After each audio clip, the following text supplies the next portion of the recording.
And you said that you don't like to write a series book right after a series book, that you like to mix it up a little bit. Do you ever have trouble, like the publisher says, no, that Tony Hill, Carol Jordan book did great, we need another one? See, I don't have those kind of experiences with my publishers. I've never had an editor who's made those kind of demands on me. I've always had, I mean, from most of my career I've only had 2 editors, and they've both been people who have said, we'd much rather you wrote a book you were excited about than just wrote the next book in the series.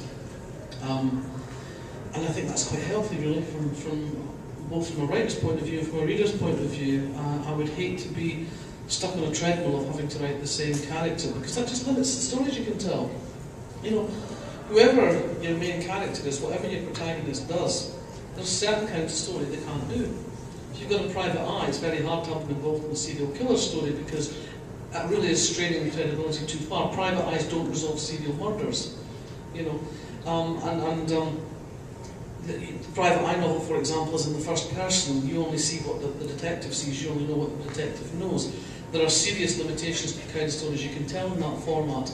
If you've got a cop as your hero, there are certain kinds of story that cops are interested in, certain kinds of stories that cops just don't investigate and just don't do it.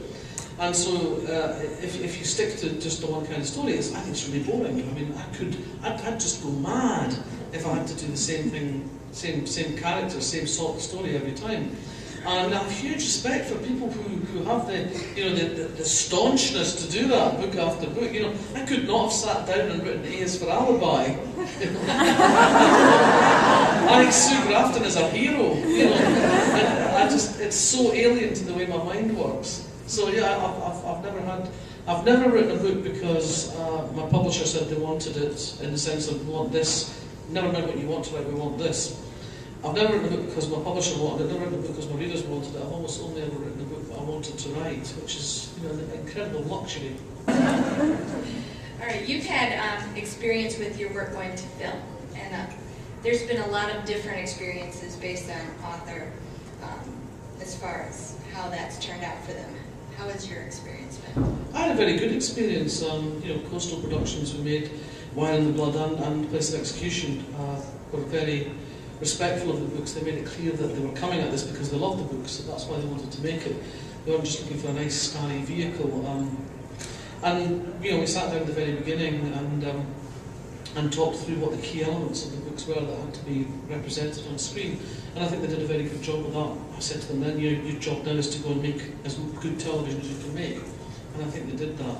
We did have this sort of idea to begin with that maybe I could do a sort of Hitchcock thing and have a little cameo in each episode, you know. And so when we were filming the first one, they did an adaptation of The Mermaid Singing, and Sandra, the producer, said to me, well, we'd like you to be a journalist. We'd like you to play journalist 2. I thought, journalist 2? What's wrong with journalist 1? And she said, well, you just number the journalists not in order of importance, you just number them in order of appearance. You know, and so journalist 2 has 2 lines. I said, oh, well, journalist 1 just has the 1 line, you know. So I said, okay, that's fine, I'll be journalist 2. And so I got my script, and I started rehearsing my lines. And my first line, how do you feel, Inspector Jordan? How do you feel, Inspector Jordan? How do you feel, Inspector Jordan? And I finally settled on, how do you feel, Inspector Jordan?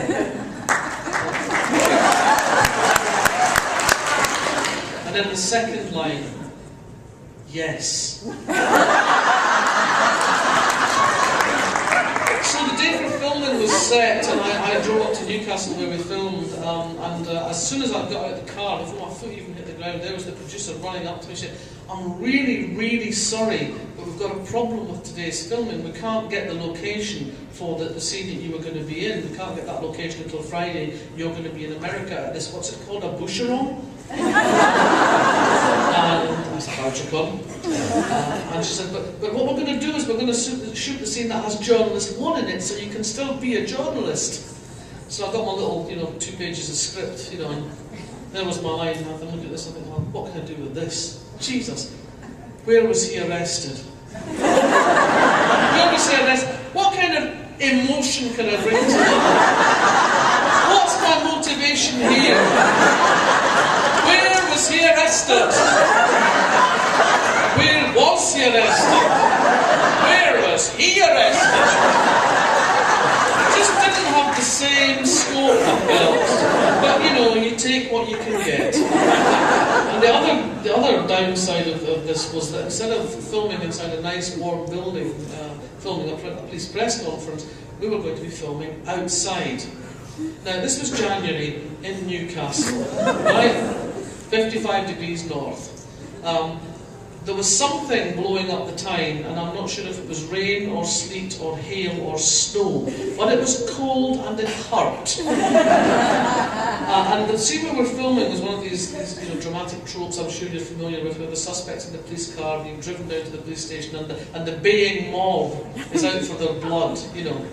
So I was there, me, at the front of the baying mob, and the actress who was playing the journalist with the name. Penny Burgess, the journalist with the name. So me and Penny Burgess standing there in front of the baying mob as the car came down with the suspect in. And of course, I don't know if any of you have much experience of filming, but in any of these scenes that have lots of extras, every one of those extras is convinced that Steven Spielberg is going to be sitting at home going, "That's him, the guy third from the left in the back there. I want him to star in my next movie." So the thing is with the extras is the first couple of rehearsals, they overact desperately because they all want to be noticed. They won the Emmy, for Best Supporting. And so we do the first rehearsal, run through this, and the baying mob come down the hill like an invading army, and me and Penny Burgess go over like 9 pins. So we pick ourselves up, and the actress playing Penny Burgess, the name journalist, has to go away and get her costume changed because she's got skinned knees. The blood running down her tights doesn't look so good, and pantyhose with blood is not a good look in a journalist. So they bring her back with her knees all patched up and a pair of trousers on this time. So we have the second attempt at the rehearsal. And this time one of the extras who's playing a police officer gets a bit over-enthusiastic with his baton and whacks me across the shoulders with his baton. So I'm sprawling across the police car. And I'm thinking, this acting business is all this cracked up to me. It's all very well to bring you the nice duvet coat and the nice chair to sit on, but that's getting battered by the police and getting thrown to the ground by the crowd is no fun at all. But at that point, when I was just about to jack it all in and go home, the director came over and said one of those things that just warms the cockles of your heart. And he started giving a little speech to the extras about how they have to just rein it in a little bit and be careful of the talent. And I thought, that's me. Talent. So that was my first cameo role, in what I thought was going to be a series of Hitchcockian moments where, my belly would precede me onto the screen. And they started, they were looking at the rushes and started the first cuts.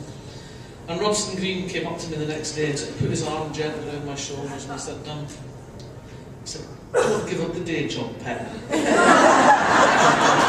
I said, "But I thought I was going to be like in every episode." And he said, "Well, how would you like to be a corpse next time?" So that was the point really where I thought maybe I'll just not do the Hitchcock thing. I do appear very briefly in one episode in the final series, but it's a bit hard to make me out because the way they cut it, I'm actually in 2 scenes, but you hear my voice in one scene and see my face in the other. So, I'm not sure if that's kind of like being a corpse, You hear my voice saying, "Good morning, Dr. Hill," while Tony's on one side of the door, and then as he emerges from the door, you see me on the steps, like, going like this. And I didn't get the Emmy for Best Supporting. I don't understand why. So that was, I have to say that, you know, apart from the practical experience of getting rained on and verbally pissed on, I think really it was a very good experience being adapted for television.